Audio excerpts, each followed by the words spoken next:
Going to start class now, right? सभी कोई आ Yes, चुके हैं? sir.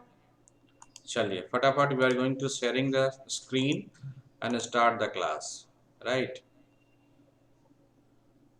So today classes is Doppler effects. किस पे क्लास होना है? डॉपलर इफेक्ट पे क्लास होना है। And this Doppler effect is very very important for examination concern. Okay, इससे थ्योरी से क्वेश्चन पूछ लेता है। पीछे का सारा कुछ क्लियर है? Everything is clear? कोई Yes, मन? sir. चलिए Yes, sir. चलिए, अब हम लोग सेशन को देखो। जेएसएससी की जो बहाली थी वो हमको लगता है 15-20 दिन और रुक जाना पड़ेगा आपको, ठीक है? बट उन्होंने हाँ नया सर। नया सिलेबस को जो है निकाल दिया है। उस सिलेबस की चर्चा हम एग्जामिनेशन मतलब आपके क्लासेस के बाद हम कर देंगे, यूट्यूब में आप लोग देख लीजिएगा, ठीक है? नया सिलेबस यस उन्होंने सर। निकाल दिया, तो उसी सिलेबस के आधार पे आपको काम करना होगा। जो मैंने बताया था वही है, थोड़ा सा उसमें परिवर्तन आया है उसने। सर शायद उसमें से हिंदी इंग्लिश हटा दिया है क्या सर? हाँ, हिंदी इंग्लिश हटा दिया है, हटाया नहीं है, ठीक है? उसी की बात चल रही है, अभी अभी फाइनल हुआ नहीं है, ठीक है? नहीं उस हुआ। यस सर, यस उसी के लिए सर। मामला अभी कोर्ट में है, आज पेपर में अपने पढ़ा होगा। तो इसलिए मामला अभी कोर्ट में है और कोर्ट ने कहा कि आपने क्यों हटा दिया, तो वो हटा नहीं पाएगा। मतलब कुछ भी नहीं चेंज कर पाएगा, वो ऐसा ही होगा जो पहले था सब कुछ, ठीक है? Yes sir. आइए हम लोग पढ़ते हैं डॉपलर इफेक्ट। इस डॉपलर इफेक्ट को अगर आप देखोगे तो डे टू डे लाइफ में हमेशा फील करते होगे। कैसे फील करते होगे?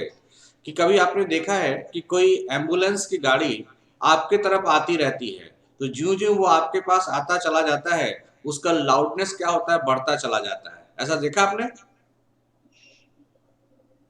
या कोई सीटी बजाता हुआ यस लड़का, सर। सीटी बजाता हुआ लड़का किसी पार्टिकुलर जगह से दौड़ता है, अगर वह कंटिन्यूअस सीटी बजाता हुआ और आपके पास दौड़ता भी चला आया, तो आप देखिएगा वो जैसे जैसे आपके पास चला आता है तो उसका साउंड क्या होता है, आपको ज्यादा सुनाई पड़ता है। और फिर जब वो जब दूर जाने लगता है तो साउंड क्या हो जाता है, कम होने लगता है। ऐसा सुना आपने? Yes sir. कभी आपने रेलवे ट्रैक पे देखा होगा, कोई ट्रेन आ रही होती है, अगर दूर से ही आपको पता लगाना है तो कान उसमें लगा लो, तो आप उससे पता लगा सकते हो कि ट्रेन रुकी हुई है या ट्रेन आ रही है। अगर पटरी में कान डालोगे तो उसमें एक साउंड आएगा, और जैसे जैसे ट्रेन आपके पास आएगा उस पटरी में साउंड क्या होगा, बढ़ेगा, बढ़ता हुआ दिखता है। हम्म। हाँ सर। तो इसी इफेक्ट को हम लोग क्या कहते हैं, डॉपलर इफेक्ट कहते हैं। Doppler effect. इस डॉपलर इफेक्ट के लिए दो चीज चाहिए, एक तो चाहिए सोर्स और दूसरा क्या चाहिए, ऑब्जर्वर। क्या चाहिए? सोर्स, जहां से साउंड प्रोड्यूस हो रहा हो, और दूसरा क्या चाहिए, ऑब्जर्वर, जो साउंड को क्या कर रहा हो, सुन रहा हो, ठीक है? अगर सोर्स रुका है, ऑब्जर्वर मूव कर रहा है, या ऑब्जर्वर रुका है, सोर्स मूव कर रहा है, या दोनों रुका है, दोनों चल रहा है, दोनों एक ही डायरेक्शन में चल रहा है, दोनों अपोजिट डायरेक्शन में चल रहा है, इतना ही काम हो सकता है। एक बार हम सोर्स को रोक देते हैं तो क्या करेंगे, हम तुमको ही चला देते हैं, तो तुमको भी साउंड क्या नजर आएगा, जैसे जैसे सोर्स के पास जाओगे साउंड क्या होगा, ज्यादा नजर आएगा। क्लियर? दूसरी स्थिति में हम लोग क्या किए कि सोर्स को क्या किए, ऑब्जर्वर की तरफ मूव करा दिए, तो ऐसे स्थिति में भी ऑब्जर्वर को साउंड क्या होगा, ज्यादा सुनाई पड़ेगा, मतलब रिलेटिव साउंड ज्यादा सुनाई पड़ेगा। अगर हमने क्या किया, दोनों को मूव करा दिया, अगर दोनों डायरेक्शन में एक डायरेक्शन में मूव कर रहा है, मतलब जो सीटी बजाता है वो भी, ओके, जो सीटी बजा रहा है वो, और जो सीटी को सुन रहा है वो, दोनों अगर एक ही तरफ चले तो क्या होगा, उसकी रिलेटिव स्पीड बढ़ेगी कि कम होगी, बढ़ जाएगी, ठीक है? आप देखिएगा, अगर यह ऑब्जर्वर एक इस डायरेक्शन में जा रहा है और साउंड सुनने वाला इस डायरेक्शन में जा रहा है, उसकी जो रिलेटिव साउंड की जो स्पीड होती है, जब कभी इक्वल डायरेक्शन में जाता है तो क्या होता है, कम हो जाता है, ठीक है? मतलब तुम उसके पीछे कर रहे हो, जो सीटी बजाने वाले को पीछा कर रहे हो, और सीटी बजाने वाला भी तेजी से भागता चल रहा है, तो आपको साउंड क्या होगा, थोड़ा कम सुनाई पड़ेगा। तो इक्वल डायरेक्शन जब भी होता है तो रिलेटिव स्पीड या रिलेटिव वेलोसिटी क्या होता है, कम होता है, और अपोजिट डायरेक्शन होता है तो ऐसे स्थिति में रिलेटिव स्पीड क्या हो जाता है, ज्यादा हो जाता है, तो रिलेटिव साउंड भी क्या होगा, ज्यादा हो जाएगा। क्लियर है? और चूंकि डॉपलर इफेक्ट क्या है, एक वेव है, तो लाइट भी क्या है, एक वेव है, इसलिए डॉपलर इफेक्ट का प्रभाव लाइट पे भी पड़ता है और साउंड पे भी पड़ता है। क्लियर है? तो डॉपलर इफेक्ट का प्रभाव कहाँ कहाँ पड़ेगा जी, साउंड पे भी या तो फिर लाइट पे भी। ये क्लियर हुआ बात है? Yes sir. It is clear to all of you कि इसका प्रभाव कहाँ पड़ेगा, लाइट पे भी पड़ेगा और साउंड पे भी पड़ेगा। ये क्या बार बार हो जाता है, जैसे sudden problem in my pen, लगता है कि इस पेन को चेंज करना होगा क्योंकि कुछ ना कुछ प्रॉब्लम आपको देखने को मिल रहा है, दिखता है ना जी हर बार। तो ये जो डॉपलर इफेक्ट है, डॉपलर इफेक्ट का प्रभाव यहीं पे आपको पड़ सकता है। क्लियर है? तो अगर हम देख लेते हैं कि जो डॉपलर इफेक्ट है, तो डॉपलर इफेक्ट अगर हम बात करते हो कि डॉपलर इफेक्ट का प्रभाव कैसे पड़ेगा, तो जैसे ही आप देखोगे कि डॉपलर इफेक्ट को अगर आप यूज करते हो, तो डॉपलर इफेक्ट बेसिकली क्या है कि ये आपका एक तरह का क्या है, वेव है, एक तरह का क्या है, साउंड वेव है। तो साउंड वेव, इसको मैं जरा ठीक कर लूं, वेट करो जरा।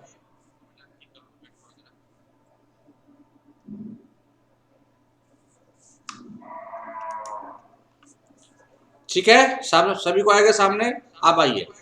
तो हमने कहा कि डॉपलर इफेक्ट क्या है, एक कॉमन फेनोमेना है दैट वी ऑब्जर्व, जिसे हम ऑब्जर्व करते हैं in our everyday life.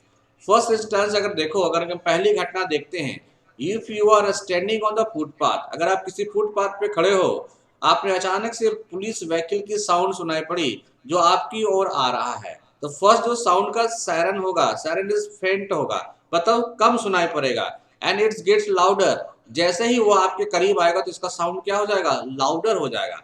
One the police car crosses you and goes ahead, the sound gradually decrease, और जैसे ही वह कार आपके पास से दूर चला जाता है तो फिर उसका साउंड क्या हो जाता है, कम हो जाता है। यह डायरेक्ट किसका प्रभाव है, तो डॉपलर इफेक्ट्स का प्रभाव है। इसलिए अगर हम कभी भी सोर्स को ऑब्जर्वर के पास लाते हैं तो साउंड क्या होगा, बढ़ेगा। सोर्स को ऑब्जर्वर से दूर ले जाते हैं तो साउंड क्या होगा, घटेगा। क्लियर? सेम वे अगर सोर्स के पास ऑब्जर्वर को ले आते हैं तो साउंड बढ़ेगा, और सोर्स के से ऑब्जर्वर को दूर ले जाएंगे तो साउंड क्या होगा, घटेगा। लेकिन दोनों को एक ही डायरेक्शन में अगर मूव करा देते हैं, विपरीत डायरेक्शन में, तो साउंड क्या होगा, बढ़ेगा। और अगर दोनों को एक ही डायरेक्शन में मूव करा देते हैं तो साउंड क्या होगा, घटेगा।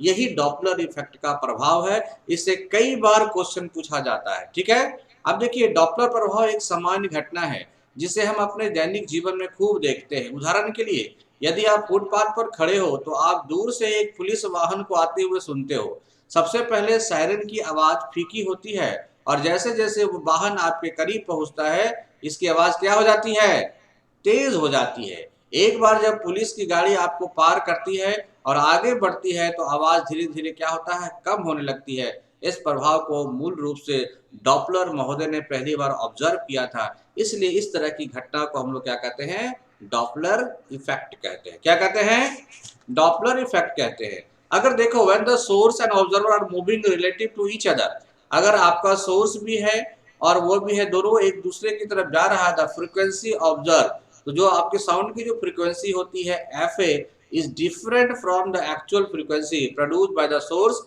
F zero. This is basically the definition of Doppler effect.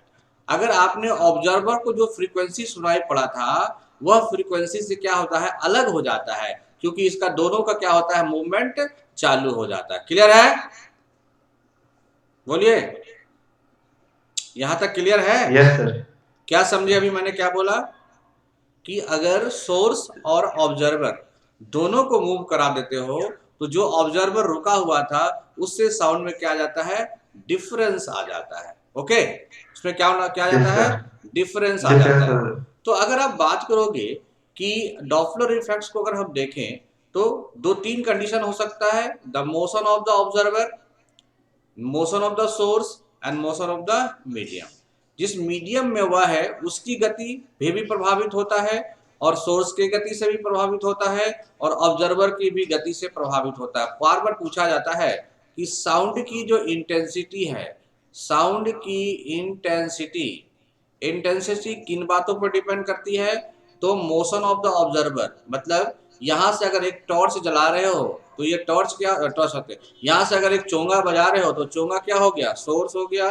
और यह व्यक्ति मान लो यहाँ पे खड़ा हुआ है, ये खड़ा हुआ है आपका, मान लो निधि खड़ी है, तो निधि क्या हो गई, ऑब्जर्वर हो गई।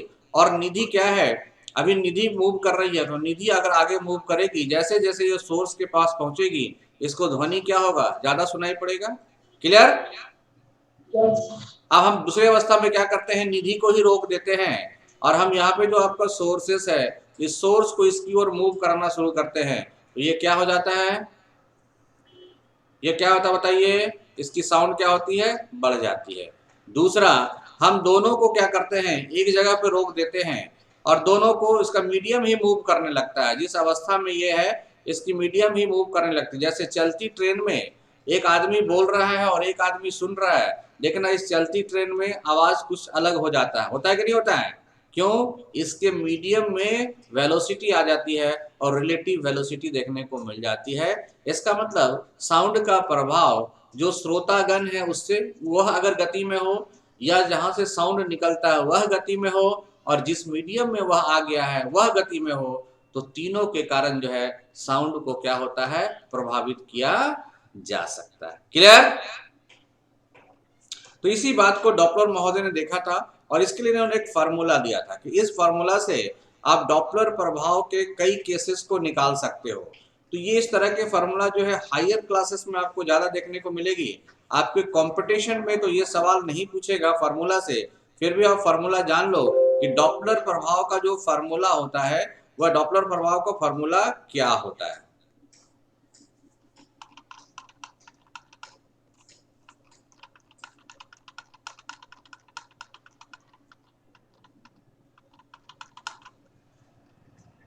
कल से हम लोग पढ़ेंगे लाइट, ठीक है, क्या पढ़ेंगे, लाइट।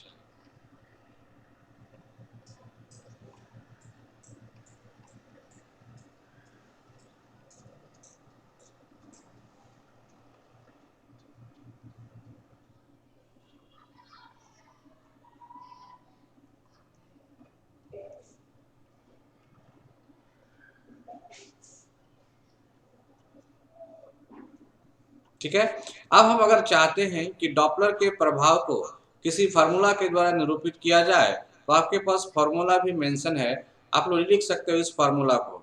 ये क्या हो रहा है यार,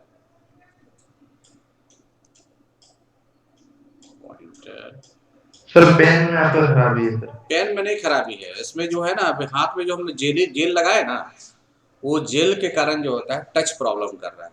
ठीक है, तो देखो ये जो फार्मूला होता है, पेन में खराब रहेगा तो फिर चलेगा नहीं। F बराबर क्या लिखते हैं, C plus minus V are.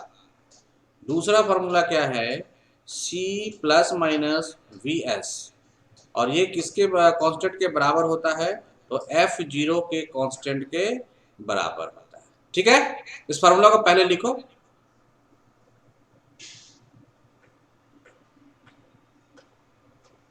तो हम Fa निकालते हैं, Fa is different from the actual frequency of the, मतलब अगर हम दोनों को मूव कर देते हैं, रिलेटिव करा देते हैं, इसकी जो फ्रीक्वेंसी होती है ऑब्जर्वर की वो बढ़ और घट जाती है, वो डिपेंड करता है उसके स्पीड पे। ठीक है, लिख लिया फॉर्मूला।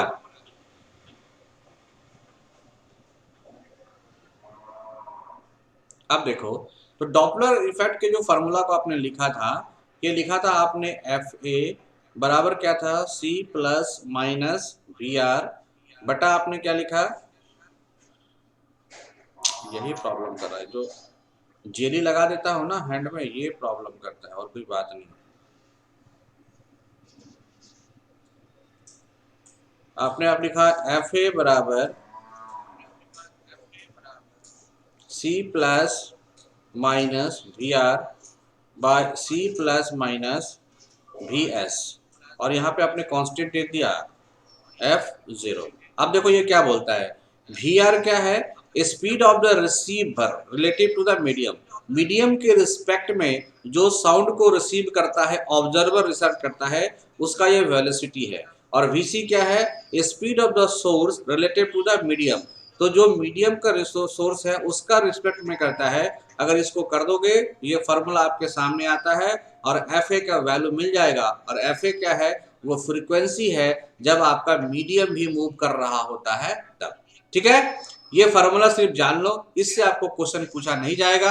क्वेश्चन आपसे यही पूछा जाएगा कि the motion of the observer and motion of the source and motion of the medium, इससे ये आपके सवाल पूछे जाएंगे। ठीक है, अरे ऐसे ना समझ में आया जी? हेलो, समझ में आ रहा है? Yes sir. तो डॉपलर इफेक्ट के जो कंडीशंस क्या क्या हो सकते हैं, डॉपलर इफेक्ट के कंडीशन क्या हो सकते हैं, देखना ये पूछेगा कि साउंड को किस कारण प्रभावित किया जा सकता है। तो पहला आपका सोर्स है, दूसरा क्या है, ऑब्जर्वर है। तो पहला कंडीशन में क्या होगा, ये जो ऑब्जर्वर है एक वेलोसिटी के साथ कहाँ चला जाए, सोर्स के पास। क्लियर? दूसरे कंडीशन में क्या होगा, ये जो आपका सोर्स है, यह सोर्स जो है ऑब्जर्वर के पास चला जाए, तो ये किस वेलोसिटी के साथ जाएगा, तो वीएस के साथ जाएगा। पॉसिबल है? तीसरा क्या है, यह जो आपका सोर्स है ये वेलोसिटी के साथ जाए ये इधर, और ये जो आपका ऑब्जर्वर है ये वेलोसिटी के जाए इधर। संभव है? चौथा आपको क्या दिखता है, ये जो सोर्स है ये इस वेलोसिटी के साथ जाए vs, और इसका पीछा कौन कर रहा होता है, ऑब्जर्वर। ये पॉसिबल है? बोलो। हाँ सर। पॉसिबल है। पांचवा क्या हो सकता है, ये ऑब्जर्वर है, ये क्या है, इधर जा रहा है, और ये क्या है, ये भी इधर आ रहा है। तो ये सारे कंडीशन से आपको प्रभावित होता है साउंड, और इसी को कहते हैं रिलेटिविटी ऑफ साउंड या रिलेटिव साउंड, जिसको बताया गया था किसके द्वारा, डॉपलर के द्वारा। That's all Doppler effect. और इसके ज़्यादा आपको पढ़ने की जरूरत नहीं है आपके एग्जामिनेशन पॉइंट ऑफ व्यू से। आइए, डॉपलर इफेक्ट एक कॉमन फेनोमेना है जो आपने देख लिया। आप लोग आते हैं इंपॉर्टेंट क्वेश्चन की ओर। क्लियर है? Yes sir. क्योंकि बहुत ज्यादा टफ करना भी नहीं है आपके एग्जामिनेशन पॉइंट ऑफ व्यू से, क्योंकि एग्जाम नजदीक आ रहा है, और एग्जाम नजदीक आ रहा है तो फटाफट आपको सिलेबस को आगे बढ़ाना भी है।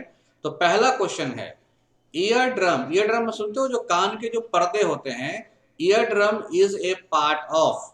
ईयर ड्रम में क्या होता है, पार्ट होता है sound producing organ, skeleton system, hearing organ या रिप्रोडक्टिव ऑर्गन। तो ईयर ड्रम जो है वो क्या है, साउंड उत्पन्न करने वाला ऑर्गन है, या आपका स्केलेटल मसल्स का सिस्टम है, या सुनने वाला ऑर्गन है, या रिप्रोडक्टिव ऑर्गन है। तो रिप्रोडक्टिव तो काट दोगे आप,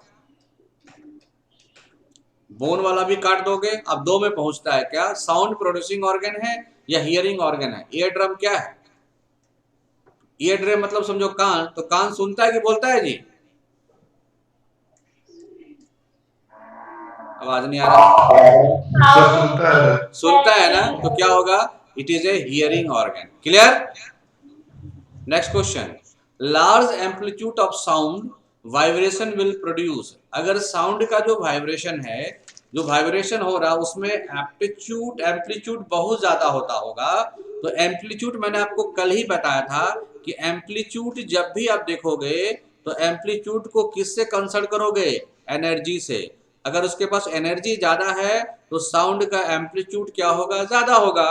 तो अगर लार्ज एम्पलीट्यूड ऑफ साउंड को से अगर आ रहा है, वाइब्रेशन कर रहा है, तो कैसा साउंड प्रोड्यूस करेगा, लाउड साउंड करेगा, मिक्स साउंड करेगा, स्लो साउंड करेगा, या शार्प करेगा? बताइए आंसर। देखो, एनर्जी ज्यादा होगा, एम्पलीट्यूड ज्यादा होगा, वाइब्रेशन ज्यादा होगा, ज्यादा वाइब्रेशन होगा, ज्यादा साउंड होगा। क्लियर? समझ में आ रहा है? यस। तीसरा सवाल का जवाब दीजिए। Sound propagate maximum in. Sound का जो प्रोपगेशन होता है वो सबसे ज्यादा किस में होगा, गैस में, लिक्विड में, सॉलिड में, कि सभी में? सर गैस में सबसे ज्यादा सर। सर सब में ही होगा, लेकिन सर क्योंकि एयर का मीडियम सबसे ज्यादा गैस में ही रहता सर, इसलिए। नहीं, मैंने कल क्या बताया था, जो मीडियम बहुत ज्यादा मजबूत हो, सॉलिड में सर। हाँ सॉलिड में होगा, क्योंकि हाँ एल्युमिनियम से याद रखो, क्योंकि याद रखो उसकी बात सेकंड नंबर में कांच में। इसमें देखो ठोस, ये दोनों के बीच में क्या है, इंटरमॉलिक्यूलर स्पेस ज्यादा है, तो प्रोपगेशन क्या होगा, तेजी से होगा। अगर स्पेस कम होगा तो यहाँ साउंड रुक जाएगा, फिर यहाँ से सुनेगा, फिर यहाँ से सुनेगा, तब ये प्रोपगेट करेगा, तो ये कम होगा। इसलिए सॉलिड में साउंड की वेलोसिटी ज्यादा होती है, उसके बाद लिक्विड में होती है, उसके बाद गैस में होती है। मैंने पिछले क्लास में चर्चा किया था, जैसे जैसे मीडियम ठोस होगा वैसे वैसे साउंड तेजी से बढ़ेगा, और जैसे जैसे मीडियम रेयरर होगा साउंड धीरे से बढ़ेगा। ठीक है? नेक्स्ट क्वेश्चन,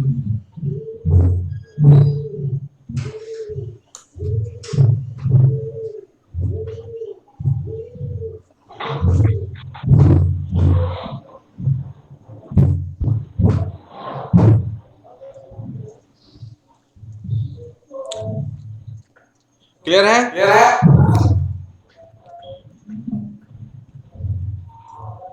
चलिए, what will be the effect of temperature on speed of sound? Temperature का क्या प्रभाव पड़ेगा?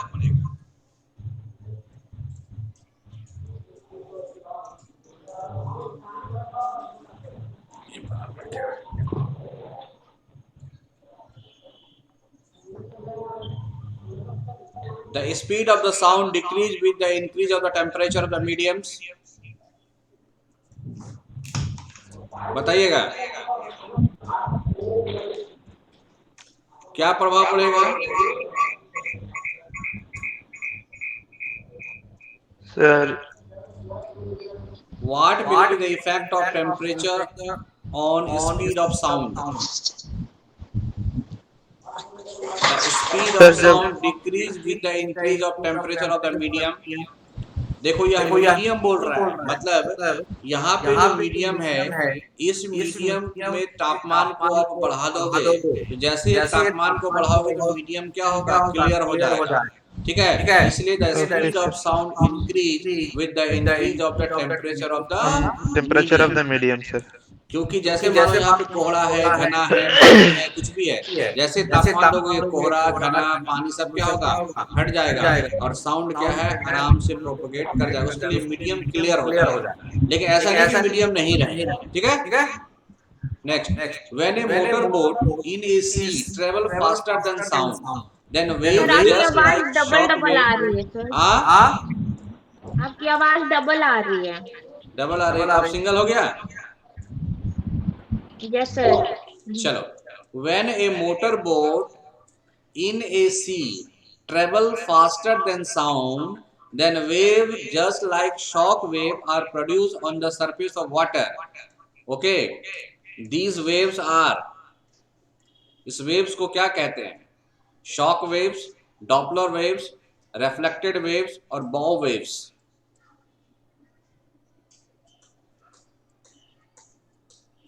अगर किसी समुद्र में जो आपकी बोट चल रही है वो साउंड के स्पीड से ज्यादा स्पीड में चल रही है, तो इसके लिए एक शॉक डेवलप होता है। उस शॉक को क्या कहते हैं? याद रखिएगा, वाव वेव्स। क्या कहा जाता है?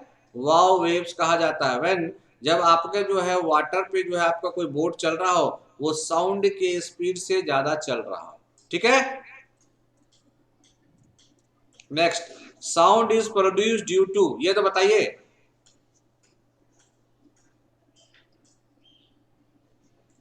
साउंड जो प्रोड्यूस होता है वो किसके कारण प्रोड्यूस होता है? सर वाइब्रेशन से।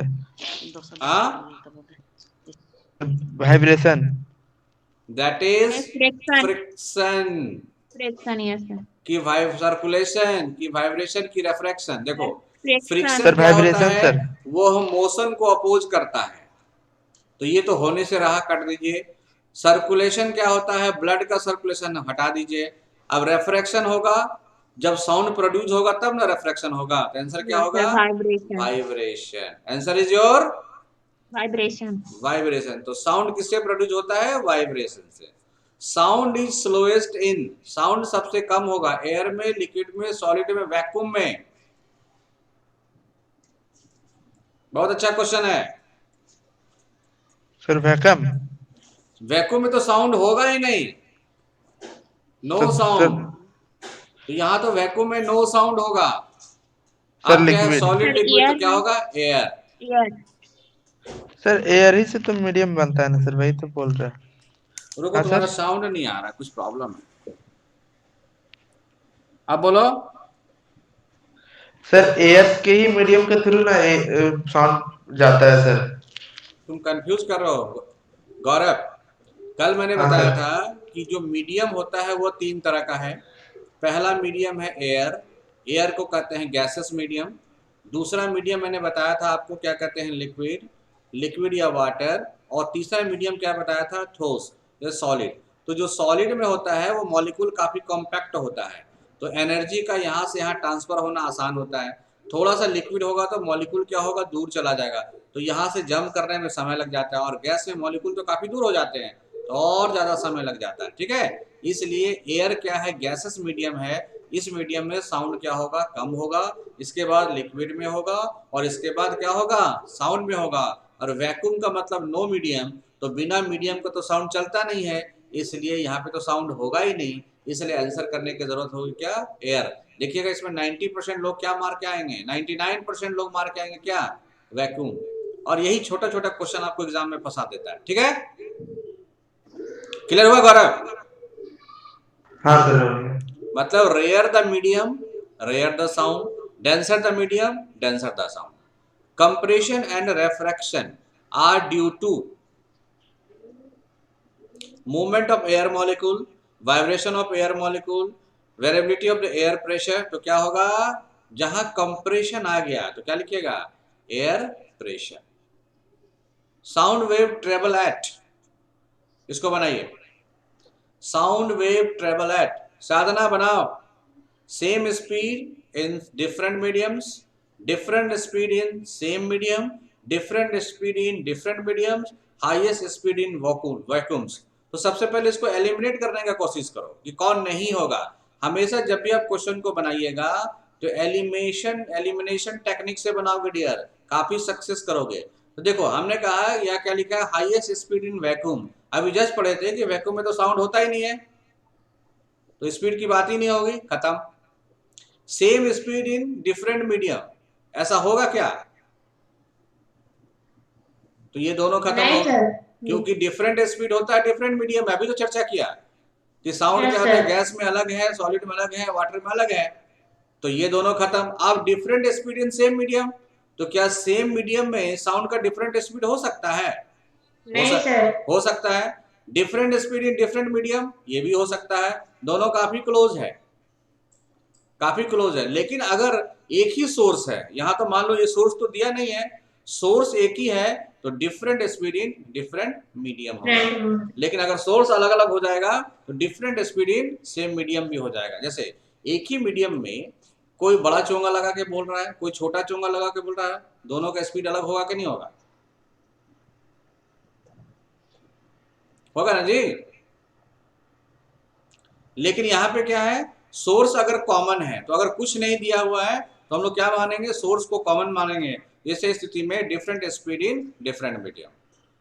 Sound passes from one place to another in the form of, बोलिए, साउंड एक जगह से दूसरी जगह किस रूप में जाता है,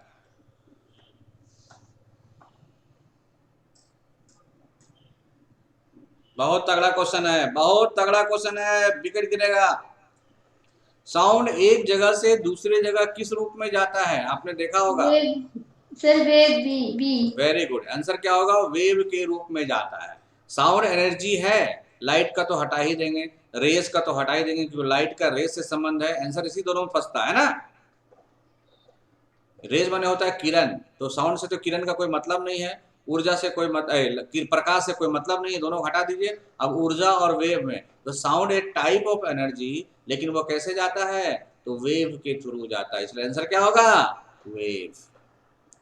देखिए कितना क्वेश्चन टाइट करता है ये लोग। What is intensity of sound, sound की इंटेंसिटी क्या है, बनाइए।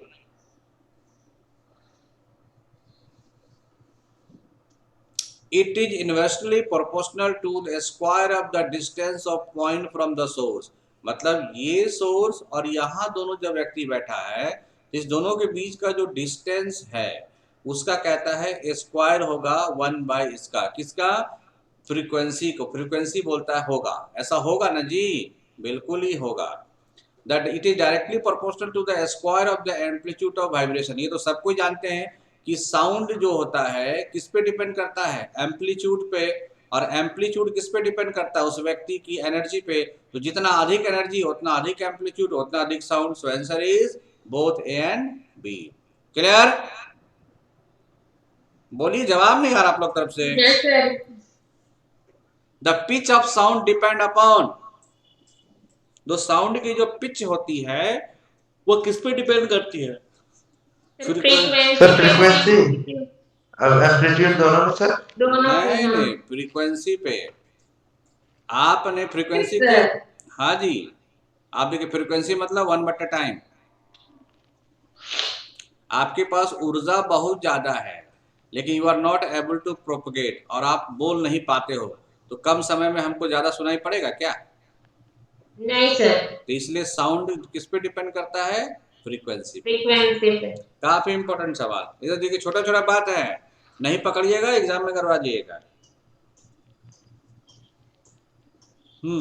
The hearing range of human ear is, मानव का ए जो, number sir. Very good, 20 hertz से लेकर 20,000 हर्ट्ज तक, ये होता है audible range. Sound is a kind of, energy sir. देखिए पहला, ये वर्क तो नहीं होगा, फोर्स भी नहीं होगा, आंसर क्या होगा? नहीं। Energy. Energy. To and fro motion of an object is called, to and fro का मतलब क्या होता है? एक बार ऊपर गया, एक बार नीचे आया, एक बार ऊपर गया, नीचे, टप क्रश टप क्रश टप क्रश, इसको क्या कहते हैं? कोई और? Wave. Very good, answer is your wave की वाइब्रेशन। Wave sir. अरे इसका मोशन को कहते हैं वाइब्रेशन, और इस वाइब्रेशन से जो तरंग उत्पन्न होता है उसको कहते हैं wave. Answer is your vibration. Vibration. Clear? जब ऊपर नीचे कोई चल रहा है, मतलब वो क्या कर रहा है? वाइब्रेट कर रहा है। इस वाइब्रेट के कारण एम्पलीट्यूड डेवलपमेंट होता है, फ्रीक्वेंसी डेवलपमेंट होता है, उसे हम लोग वेव कहते हैं। Clear? What type of wave are sound wave? Sound wave कैसा वेव है? Longitudinal wave. लॉन्गिट्यूडनल, वाई जिधर बोलते हैं उधर जाता है, ठीक है? Due to which phenomena sound is heard at longer distance in night than in day? रात में साउंड जो है, आप देख रहे हो ना किस तरह से मीडियम पे प्रभावित पड़ता है। साउंड रात में बहुत तेजी से सुनाई पड़ेगा। जैसे निधि घर, हम अपने घर से यहाँ से चिल्ला दें कस के, तो हो सकता है रात में उसको साउंड सुनाई पड़ दे, लेकिन दिन में सुनाई नहीं पड़ेगा, क्योंकि मीडियम में कई तरह का डिफरेंस क्या है, कई तरह का डिस्टरबेंस पैदा होता है, तो आपका साउंड का रिफ्लेक्शन नहीं हो पाता है। क्या नहीं हो पाता है? साउंड का रिफ्लेक्शन नहीं हो पाता है, साउंड सीधा तरीका से सामने चला जाता है, ठीक है? इसलिए रात में ध्वनि ज्यादा सुनाई पड़ती है कंपेयर टू द दिन। कभी देखना कि जब घर में तुम बैठे हो और बीच बाजार में कोई गाना सुन रहे हो, तो आप साउंड को थोड़ा बढ़ाना पड़ता है, लेकिन जैसे घर में चले जाते हो या रात हो जाता है, जब लोगों का व्हीकल कम हो गया, साउंड कम हो गया, बाहर में डिस्टर्बेंस कम हो गया, तो उसी साउंड को आपको कम करना पड़ता है, नहीं तो वो ज्यादा साउंड में सुनाई पड़ता है। क्लियर है? Yes. Which of the following statement is or correct about the longitudinal waves? Longitudinal waves which lie in the frequency range of 20 Hz to 20,000 Hz called the audible or sound wave. The longitudinal mechanical wave having the frequency less than 20 Hz are infrasonic. The longitudinal mechanical waves having frequency greater than 20,000 are called ultrasonic. ये बताइए सही कौन है गलत कौन है, ये तो बता सकते हो आप।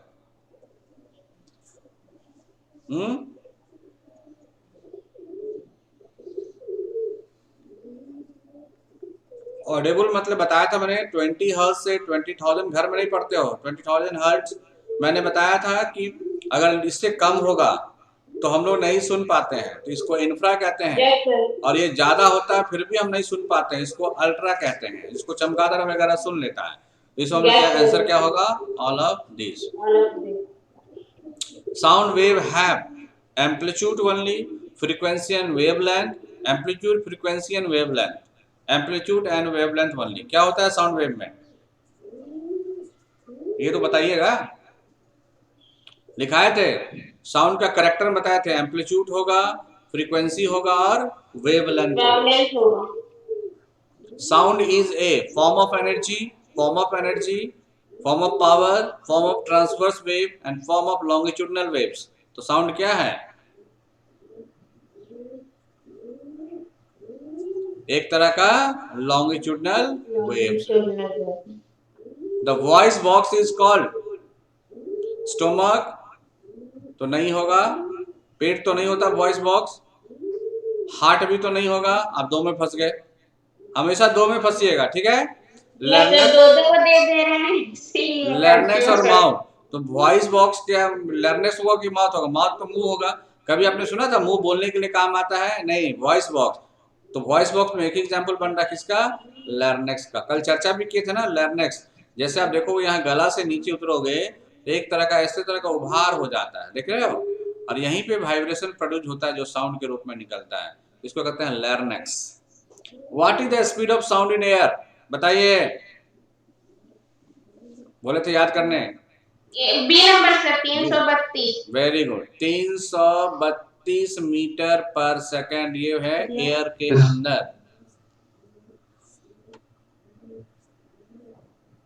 What is the unit of loudness? चिल्ला के बोलोगे उसको किस इकाई से मापा जाता है? Decibel decibel. ये आंसर होगा डी, सभी में मापते हैं, डेसिबल में भी, फोन में भी और बेल में भी। ठीक है, ये इंपॉर्टेंट चीज है, लिख लीजिए। डेसिबल तो आपने सुना ही होगा। साउंड पॉल्यूशन को नापते हैं डेसिबल में। Sensation of sound persist in our brain for about, हमारा जो साउंड है वह जो हमारा ब्रेन है कितने सेकंड में आपका साउंड के सेंसेशन को समझ लेता है? बहुत इंपॉर्टेंट, 0.1 सेकंड में आप कुछ बोलोगे उसका सेंसेशन हमारा न्यूरो सर्वर जो है तुरंत उसको डिटेक्ट कर लेता है 0.1 सेकंड में, मतलब 1/10 सेकंड में। इसलिए देखना, अगर कोई व्यक्ति, याद रखना ये 1/10 हमेशा एग्जाम्पल आएगा, लाइट में भी आएगा। सिनेमा देखते हो, मूवी? पहले देखना कि मूवी जब चलाया जाता था, अभी भी, तो क्या होता है, पिक्चर का रील बनता है ना, और रील क्या होता है, मूव करता था। जब रील मूव करता था तो एक ही रील देखना, बाहर में रील देखोगे तो एक ही में बार बार हमेशा अमिताभ बच्चन दिख रहा, वो तो स्टिल था। लेकिन अगर उसको 1/10 के मतलब 1 सेकंड में 10 बार घुमा दोगे तो वही अमिताभ बच्चन क्या दिखता है, चलता हुआ दिखता था। ऐसे ना, तो उसी तरह से साउंड भी एक वेव है, इसको 1/10 सेकंड में अगर प्रोपोगेट कराओगे तो ये आपको ब्रेन को सेंसेशन देगा। ये काफी इंपॉर्टेंट है। ठीक है, आपने घर में ट्यूबलाइट देखते हो, ट्यूबलाइट जो जलता है, इस ट्यूबलाइट के इस तरफ में लाइट होता है, इस तरफ में लाइट होता है, लेकिन यहां से यहां तक वो पूरा जलता हुआ दिखता है। क्यों? क्योंकि ये हमेशा भुक भाग करता रहता है। देखना, जब ट्यूबलाइट खराब होगा भुक भुक भुक भुक करता रहता है, करता है ना जी। या बल्ब होगा तो भुकभुकाएगा। हाँ सर। इसका मतलब 1/10 में अगर भुकभुका रहा तो कभी आपको भुकभुकाता हुआ नजर नहीं आएगा, लेकिन इससे ज्यादा में भुकभुकाएगा तो आपको भुकभुकाता हुआ नजर आएगा। ठीक है, तो किसी भी चीज को 1/10 से अगर आप कर दोगे तो वो हमेशा रनिंग स्टेज में दिखाएगा, चाहे जो वेव हो, तो चाहे वो साउंड वेव हो, चाहे वो लाइट वेव हो, अगर 1/10 से उसको वाइब्रेट करा रहे हो वो हमेशा आपको रनिंग स्टेज में दिखाई देगा। तो कम से कम किसी साउंड को आपके पास पहुंचने के लिए 1/10 पर सेकेंड का वेव होना चाहिए, मतलब इसकी जो फ्रीक्वेंसी होगी 1/10 होगी। इतनी फ्रीक्वेंसी को आपका ब्रेन जो है आराम से समझ लेता है, और इससे कम में जाइएगा तो ब्रेन आपको नहीं समझेगा। ठीक है, क्लियर? सो ये रहा आपका साउंड। आप बता दो, name the characteristic of sound which distinguish a sharp sound from a grave और डल साउंड। कौन डिफरेंस करता है कि साउंड क्या है, डल है, या साउंड क्या है, अच्छा सुनने में लग रहा है? वो कौन करता है? पिच। कौन करता है? पिच। इको तो होगा नहीं, ये डबलिंग करता है। रिजोनेंस तो होगा नहीं, इंटेंसिटी तो होगा नहीं, क्या होगा? पिच। तभी ना फीमेल का साउंड अच्छा सुनाई पड़ता है, मेल का सुनाई खराब लगता है। A good example of sound wave is rope, slinky spring, elastic band और इलास्टिक रॉड। बोलिए क्या? Slinky spring. जो स्लिंकी स्प्रिंग मतलब जो पतला स्प्रिंग है, इसको इधर से उधर कर दो तो ये ज्यादा वाइब्रेट करेगा, तो ये क्या निकालेगा? ज्यादा साउंड निकालेगा। ठीक है, कभी देखो पतला आप तार ले लेना या पतला स्प्रिंग लेना, उसको दाएं बाएं काफी घुमाना, देखना खूब साउंड निकलेगा। या पतला रॉड ले लो या पतला छड़ी ले लो और छड़ी को दाएं बाएं खूब घुमाओ, साउंड निकलता है? नहीं सर। नहीं, आप छड़ी ले लो और छड़ी एकदम पतला झाड़ू का टिंका ले लो, झाड़ू का टिंका ले लो और दाएं बाएं बहुत तेजी से घुमाओ तो हाँ सर, निकलता है ना। तब यस सर। उसी को हम लोग कहते हैं स्लिंकी स्प्रिंग। तो जो पतला स्प्रिंग होगा उसमें साउंड ज्यादा होगा। क्यों? क्योंकि वो कम समय में ज्यादा वाइब्रेट कर लेगा। वही मोटा स्प्रिंग ले लोगे तो उठेगा ही नहीं, तो उनसे तो वाइब्रेट कहां से कराओगे? Clear? So this is all the technical, mechanical and scientific approach of the sound. By next class, we are going to start the next lesson, that is light. और साउंड से 1 से 2 क्वेश्चन आपका confirm है। अब question देखिए, आपको frequency से पूछ सकता है, आपके एम्पलीट्यूड से पूछ सकता है, साउंड के वेव से पूछ सकता है, और मीडियम ऑफ साउंड से पूछ सकता है, मेटल है, नॉन मेटल है, और कभी कभी जो स्पेसिफिक मेटल का नाम दे देगा कि लोहा में, तांबा में, कॉपर में, एल्युमिनियम में साउंड सबसे ज्यादा तेजी से किस में चलेगा? तो एल्युमिनियम में। क्लियर है? क्या होगा? एल्युमिनियम में। या पूछ देगा दिए गए विकल्पों में तो कौन सा ऐसा मेटल है जिस मेटल में साउंड काफी तेजी से मूव करेगा, तो आंसर क्या आएगा? Aluminium. So aluminium is a good propagator of sound. ठीक है, इस तरह के क्वेश्चन पूछ सकते हैं। और फिर डॉपलर इफेक्ट क्या बताता है, यह भी आपसे पूछ सकता है। डॉपलर का इफेक्ट का संबंध किससे है? तो क्या बोलोगे, साउंड से है कि साउंड के प्रोपोगेशन से है? साउंड के प्रोपोगेशन से। ये क्वेश्चन बहुत बार पूछता है, तो कई बार लोग सीधा देखते हैं डॉपलर, देखते हैं साउंड, मार दिए चले आए, विकेट गया। साउंड से मतलब नहीं है, साउंड के प्रोपोगेशन से। क्लियर हो गया? तो इस तरह के सवाल आपसे साउंड से पूछे जाएंगे। अब साउंड से आप जितना भी सवाल बना सकते हैं आप बनाइएगा, प्रॉब्लम होगा नेक्स्ट क्लासेस में पूछ लीजिएगा। सो नेक्स्ट क्लास में हम लोग शुरू करेंगे क्या? लाइट। क्या शुरू करेंगे? लाइट। यहाँ से बहुत क्वेश्चन पूछे जाते हैं। उसके लाइट के बाद आएंगे इलेक्ट्रिसिटी। ठीक है, एक सवाल पूछता है कि साउंड का कितना डेसिबल साउंड जो होता है वो नॉइज पॉल्यूशन क्रिएट कर सकता है। तो 40 से 60 डेसिबल के ऊपर जो साउंड है वो क्या करता है? नॉइज पॉल्यूशन क्रिएट कर देता है। मतलब इससे ज्यादा साउंड में आपको ना बजाना चाहिए ना बोलना चाहिए, नहीं तो वातावरण में क्या होगा? नॉइज पॉल्यूशन को डिस्टर्बेंस कर देता है।